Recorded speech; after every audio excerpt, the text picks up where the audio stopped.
Mafactional fights ari kuitika the ruling party ZANU-PF, they are now intense. Panguva ino chiri kushamisa nechiri kusepuraisa vanhu ndechekuti in this crisis hapana kana munhu weopposition zvake anobva kuopposition iri authentic ari kumbopindira panhau iyi, but vakomana vari kuzvikanga nemafuta avo. Sanapinda mashikwa kunyange nekuvarakashi vakomana vakutotanga kutoita marestructuring nokuda kwemafactional fights, vachiona kuti aiwa vari kureceiva stiff resistance kubva kune maloyalist ageneral.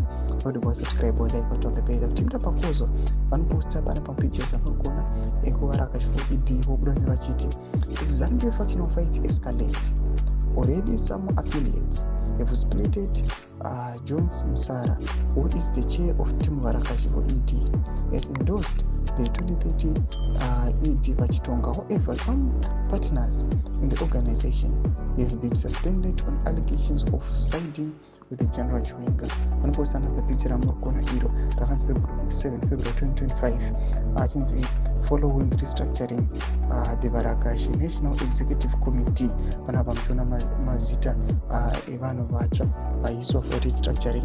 Panapa tichiona kuti aiwa the leadership ekuvarakashi panguva ino vanhu vari kutya ende vari kureceiva resistance from within. Ndo chinhu chinonyatoshamisa vanhu, and now vachireceiva that resistance from within, they are now firing nekuremova those influential positions panenge pane vanhu vanokwaisapota general vachiisa vanhu vavo valoya kune mutungamiri wenyika. But panguva inoi we do not know kuti zvichazopera sei, nokuda kwekuti aiwa this resistance kana chibva from within, aiwa pane madisappointments nejealousy. Zvamurikuona kuti aiwa vanhu vari kuma important positions ndo vari kungogaina mabenefits zvakaita semari, zvakaita semota and the likes. Panapa tirikuona kuti vanhu especially vari kuresista this move, vanhu vari kuonekwa kunzi aiwa panguva inoi they are not benefiting anything. Tudze mafungo enyu muri kupi pamusoro pechituko ichi pana comment section medu. Aiwa, tsaona subscribe like channel on the bell icon.